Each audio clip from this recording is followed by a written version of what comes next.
Boa noite, meus irmãos, boa noite, minhas irmãs. Mais uma vez aqui estamos para continuar o nosso estudo do céu e inferno.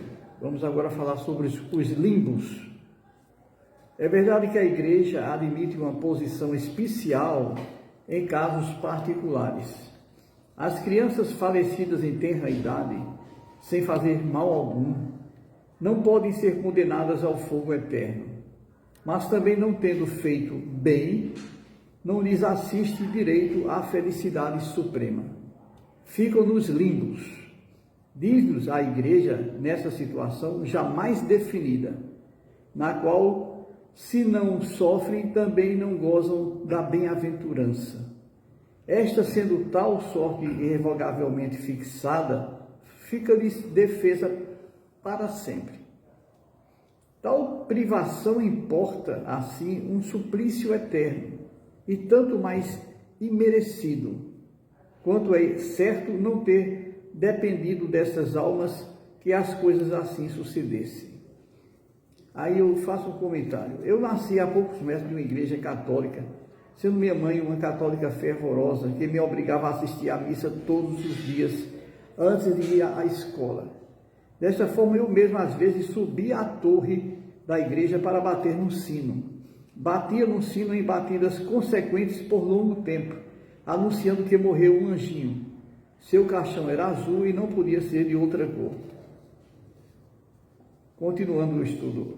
O mesmo se dá quando ao selvagem, que não podendo receber a graça do batismo e as luzes da religião, peca por ignorância. Entrega aos instintos naturais, certo, esse não tem a responsabilidade e o mérito cabível ao que procede com o conhecimento de causa. A simples lógica repele uma tal doutrina em nome da justiça de Deus, que contém integralmente nessas palavras de Jesus Cristo. A cada um segundo as suas obras. Obras sim, boas ou mais, porém praticado voluntariamente e livremente, únicas que comportam responsabilidades. Neste caso, não podem estar a criança e o selvagem, e tampouco aquele que não foi esclarecido. Agora, uma questão que nunca entendi foi a seguinte: se os ditos cristãos dizem que vai haver um julgamento no juízo final, como é que quando morre alguém, eles mandam logo para o céu ou para o inferno? Devia esperar num tal do limbo. Outra coisa, a igreja recentemente eu ouvi falar que aboliu o limbo, quer dizer, não existe mais limbo, segundo o Vaticano, Interessante isso, Eles têm o poder de fazer a coisa, desfazer, não sei por que morrem ainda. Quadro do inferno pagão. O conhecimento do inferno pagão não nos é fornecido quase exclusivamente pela narrativa dos poetas Homero e Virgílio. Deste deram a mais completa descrição, devendo, contudo, levar-se em conta as necessidades poéticas impostas à forma. A descrição de Fénéron, teólogo católico, poeta e escritor francês, no Telêmaco, na mitologia, era filho de Penélope e do herói Odisseu, mais conhecido por Ulisses, seu nome de Roma. Posto que, extraída da mesma fonte quanto as crenças fundamentais, tem a simplicidade mais concisa da prosa. Descrevendo o aspecto lúgubre, que é da tristeza e morte dos lugares, preocupa-se principalmente em realçar o gênero de sofrimento dos culpados, estendendo-se sobre a sorte dos maus reis com vista à instrução do seu régio discípulo. Por muito popular que seja esta obra, nem todos têm presente à memória a sua descrição, ou não meditaram sobre ela de modo a estabelecer comparação e assim acreditarmos da utilidade de reproduzir os tópicos que mais corretamente interessam aos nossos assuntos, isto é, os que referem especialmente às penas individuais. Ao entrar Telêmaco, houve gemidos de uma sombra inconsolável. Qual é? Perguntava-lhe a vossa desgraça. Quem foste na terra? Nabofazã, responde a sombra. rei da soberba Babilônia.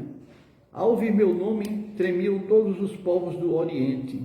Fazia-me adorar pelos babilônios, no templo todos de mármore, representado por uma estátua de ouro, a cujos pés se queimavam noite e dia nos preciosos perfumes da Etiópia.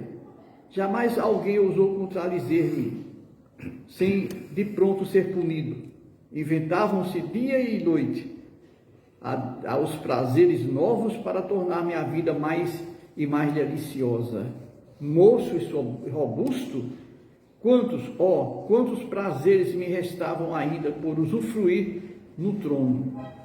Mas certa mulher que eu amava e que não me correspondia, fazia-me sentir realmente que eu não era um Deus.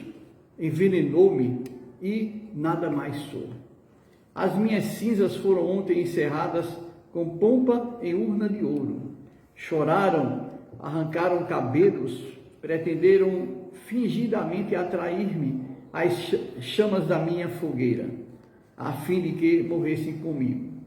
Vão ainda gemer junto do túmulo das minhas cinzas, mas ninguém me deplora. A minha memória horroriza a própria família, enquanto aqui embaixo sofro já horríveis suplícios. Telêmaco, compungido ante esse espetáculo, diz-lhe: eres vós verdadeiramente feliz durante o vosso reinado? Senties, porventura, essa paz suave, sem a qual o coração se conserva oprimido e abatido em meio das delícias? Aí respondeu o babilônio: não sei mesmo o que queres dizer. Os sábios exaltam essa paz como bem único. Quanto à raiva, nunca a senti. Meu coração agitava-se continuamente por novos desejos de temor e de esperança. Procurava aturdir-me a mente com abalo das próprias paixões, tendo cuidado de entreter essa embriaguez para torná-la permanente e contínua.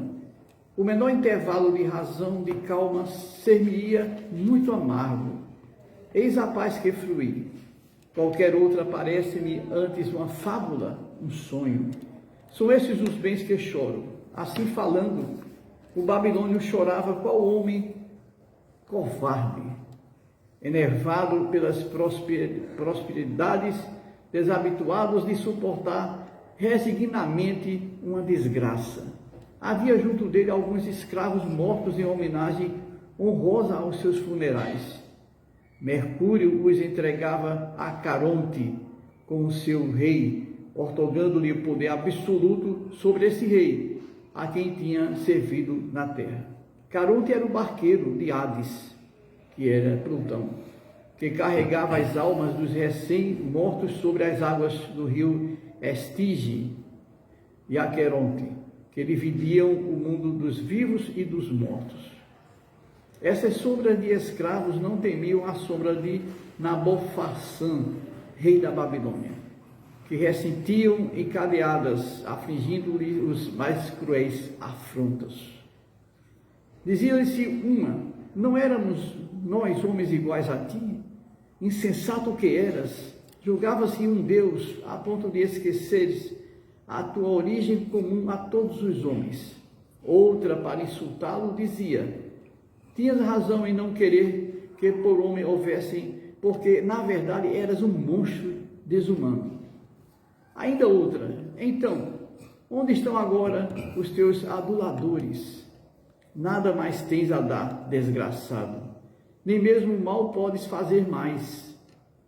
Este reduzido a escravo dos teus escravos. A justiça dos deuses tarda, mas não falha. A essa frase duras, Nabofarçã se arrastava-se por terra, arrancando-se os cabelos em acesso de raiva e desespero. Mas Caronte instigava os escravos: arrastam-nos pela corrente, levantem-nos contra a vontade. Não possa ele consolar-se escondendo a sua vergonha. Preciso é que todas as sombras do estige a testemunhem, como justificava aos deuses, que por tanto tempo toleravam o reinado terreno deste ímpio. E ele avista logo bem perto de si o negro Tártaro. Tártaro é o inferno, né? Elevando-se escuro e espesso em fumo, cujo cheiro tóxico daria a morte se lhe espalhasse pela morada dos vivos. Este fumo envolvia um rio de fogo, um turbilhão de chamas, cujo ruído semelhante às torrentes mais caudalosas, quando se desempenham os altos rochedos em profundo abismo, concorriam para que nada se houvesse nesse lugar tenebroso. Telâmaco, secretamente animado por Minerva, entra sem medo neste bárbaro, quer dizer, abismo. Minerva era a deusa da sabedoria. Viu primeiramente um grande número de homens que tinham vivido nas mais humildes condições, punidos por haverem procurado riqueza por meio de fraudes, traições e crueldade. Aí notou muitos ímpios hipócritas que, simulando amar a religião, dela se tinham servido como de um belo pretexto para satisfazerem ambições e zombarem dos incrédulos, os que haviam abusado até a própria virtude. O maior dom dos deuses era punido como o mais acelerado de todos os homens. Os filhos que haviam degolado seus pais, as esposas que mancharam as mãos de sangue dos maridos, os traidores que venderam a pátria violando todos os juramentos, sofriam, apesar de tudo, penas menores que aqueles hipócritas. Os 3 juízes infernais assim o queriam, por esta razão. Os hipócritas não se contentam com ser maus como os demais ímpios, porém querem passar por bons e concorrerem por sua falsa virtude para a descrença e corrupção da verdade. Os hipócritas justamente são esses que fazem se passar por bons, né? Entendeu? Dão esmola na frente do povo para se passar por bons. Tal. Esse aqui Jesus realmente comentava sobre eles. Agora, interessante nesse aspecto aqui, vamos ao umbral, né? O inferno dele lá, vamos comparar com o umbral, porque no filme O Amor Além da Vida, ele mostra uma coisa interessante, um comerciante com lama até o pescoço, e ele dizia, eu fui um comerciante honesto. Ora, ele não foi um comerciante honesto, porque ele está ali sufocado pela própria consciência dele, né?